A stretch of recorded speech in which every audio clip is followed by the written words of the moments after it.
And speaking of triggers, I don't know about everybody. I know that for me, ever since I was a kid, you know how they say, you hurt his feelings, you hurt her feelings. I used to get this feeling in my throat. Wow. Whenever I was triggered. Whenever my father did something to me, I would feel it here. And I thought, as a kid, I didn't know no better. I thought that was you hurting my feelings. Right. No, that was my body or my spirit reacting to what it was that you did. Right. So you can feel when you're triggered. Yeah. Some people don't recognize that. No, you really feel that thing. Sometimes your heart will flutter a little. Your blood pressure will go up. Oh, for sure. The room will start spinning. If you're really crazy like that, the room will start spinning. You start talking crazy. Like It affects your vision. Right. It does. Yeah. And you told me something like that. What he said. She had a conversation with me just a while ago, and I was saying that I was close to a friend of mine years ago, and when she died, shortly after I got sick.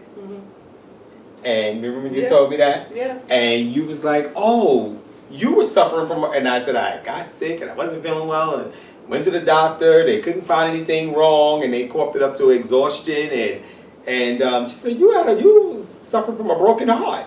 Yeah. He was like, brokenhearted. You was.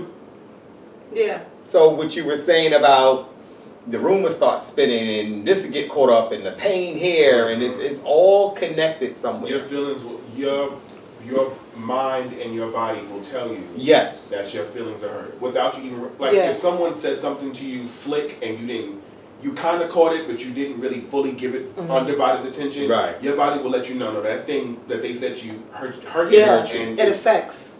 I am petrified to get the COVID vaccine. So am I. I'm scared. Well, you could be as scared as you want. I'm not getting it. So a friend of mine, I'm gonna tell you this. Uncle E.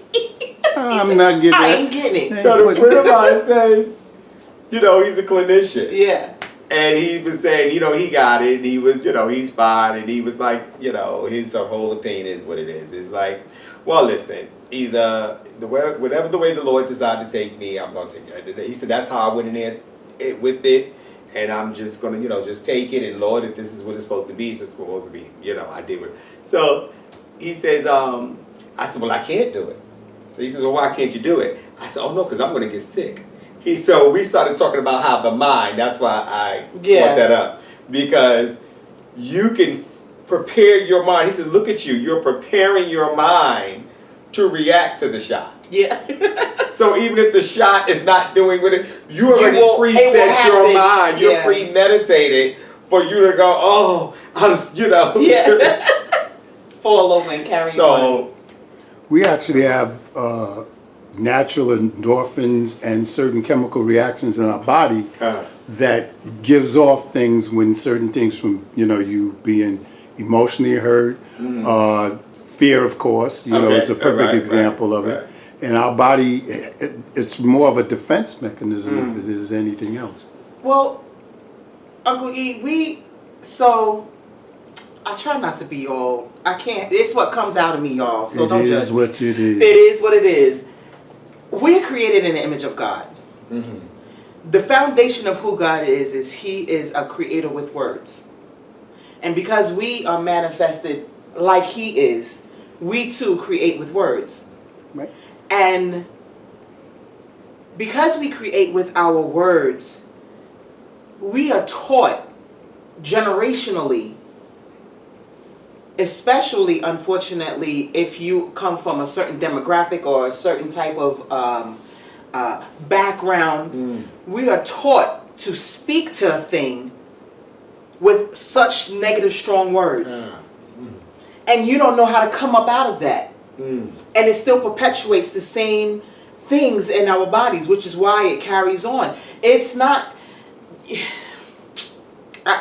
I don't have a medical background or anything like that, but I do know this.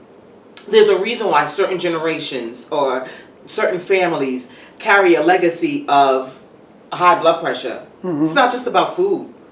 It's about... genetics. No, it's not just about genetics. It's about learning. It's about teaching each other and learning certain languages that are perpetual. If you meet a young girl and she happens to have the ability or have the blessing of having her mother and her grandmother, I guarantee you they're all going to talk the same and they're all going to have the same type of manifestation. Do you understand what I'm saying? Mm-hmm. So if the grandmother was nasty and the mother is nasty, then the daughter is going to be nasty, and that's going to manifest itself in a particular way, and you'll see it generationally. And we don't understand it. There was a study that was done, and anybody, and I encourage everyone to do this. There's a study. It's called the water study. It was done in Japan, and this Japanese scientist, scientifically speaking, you know, for those who don't want to go spiritual. Okay, so the scientific people, who the scientific ones, he invited a group of classmates to come in and speak to water in the most negative possible way, and then he flash froze it. And then he brought a different class in to speak to water in the most loving and to say the most purest words, to pray over it, to do everything. And then he flash froze that. The difference in the crystals that formed between the two of them, the one that was negative, it was clear water, same water. The one that spoke negative had dark, ugly crystals, and they were not beautiful. The one who was spoken love and had prayer and just joyful words spoken over it, and then flash frozen, it was the most beautiful, godly crystals you could possibly imagine.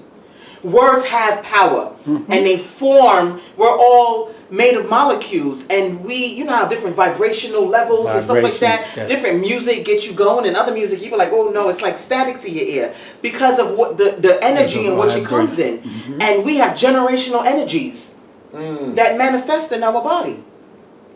You're right. Yes. True. Yes. I was trying to find something to add on to that. Yes. You really don't. Case in point with high blood pressure. Yeah. It's not always food. Right. You have generational stress. Right. I'll use me as an example. If you are an empath like me, you have a habit of taking on someone Yes else's. with the empath. I said yes with the empath. You have a habit of taking on someone else's strife, if you will, because you hate to see someone hurting. Yeah. For them to hurt makes you hurt, and then it gets you riled up. That can be taught to you. Yeah. You can be taught to be an empath. You can Yeah. be taught to take on the world's problems instead of focusing on your own. Yeah. And that's creating stress. And then the stress, as we know, makes you sick. And it has to start with, you have to be the agent of change. Right. And that's the key. Because all of this that we're speaking about, even though it's generational, it's all fixable. It's just, it was never brought to our knowledge. And the work that you're doing is so phenomenal because you are allowing people to do the work. We always, I remember you said something, we hear road core recovery and it feels so vulnerable, but we need to recover from life. In every way. In every way, and we have to recover. We can't move on unless you recover. Can't move on. You have to recover. Yeah. And we have to do the work. Yeah. And sometimes doing the work is acknowledging. Yeah. You have to be willing to want to do the work, Right. which is the main thing. It's a discipline and it's a commitment. But I think the first step, though, is definitely acknowledging what the problem is. If you don't know, obviously therapy would help. Because they're like, no, let me help you. So this is what, not per se what you're doing wrong, but these are the problems, and then this is how you will go about fixing it. And if I may, I believe there are 3 stages of recovery. So there is therapy, which is about addressing things of the past. And then there is meeting with a coach, and a coach will pretty much give you answers so you can move forward, going forward. And then there is someone who allows you to sit present tense and deal with kind of like their inner me version of yourself. So there are different. Some people may have done the work, and so now it's just like, well, where do I go from here? I need a plan. I need a goal to get to, and they're all intricate parts of healing and recovery, which you're so wonderful at addressing, and all of it, really, truth be told. I know you may not, whatever. But some people might be in a therapy stage where you have to, you got to look back just a little bit, just for a little while, just for a moment, because if you don't address it, you'll never be able to fix. That's right. You don't have to stay there. Yeah. And no matter how many plans you get, you're always going to fail at the plan because you didn't. And it's going back actually and taking somebody there with you to sometimes, listen, I'm about to go back to 15. Yeah. And when I'm ready to leave, I need you to put my, give me my coat so I can get on out of here. Yeah. It's like a whole movie like Back to the Future.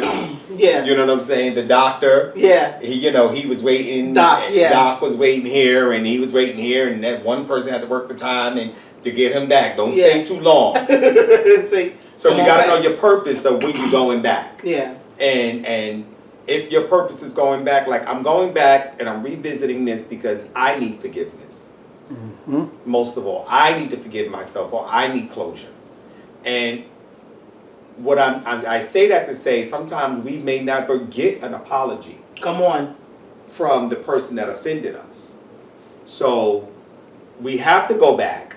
And then some of us don't need to go back. We have to learn how to lick our wounds. Yeah, this is what I'm saying. And bring closure amongst ourselves. Yeah. Mm-hmm. So you have to know when to go back, when it's safe to go back. And that's why I always encourage someone to go to someone that's their expertise in that arena. Yeah. Yeah. You just may need the tools for today just to help you lick your own wounds, just to help you identify who you are, and just to help you with your burning service or whatever your conclusion is, or putting a period on it, or giving it a benediction. But I know for me personally, it was good for me to go back, and it helped me to forgive. Yeah.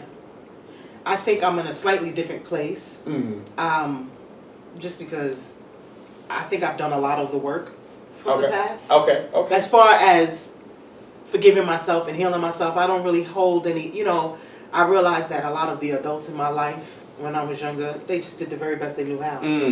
And sometimes you got to just take people off the hook. Right. And it's just like just the state that you in as an adult, and you know what that came from. That come from realizing myself was a hot mess. Mm-hmm. And so now imagine yourself, your parents was your age at one time. And they had kids and they had to do things. Right.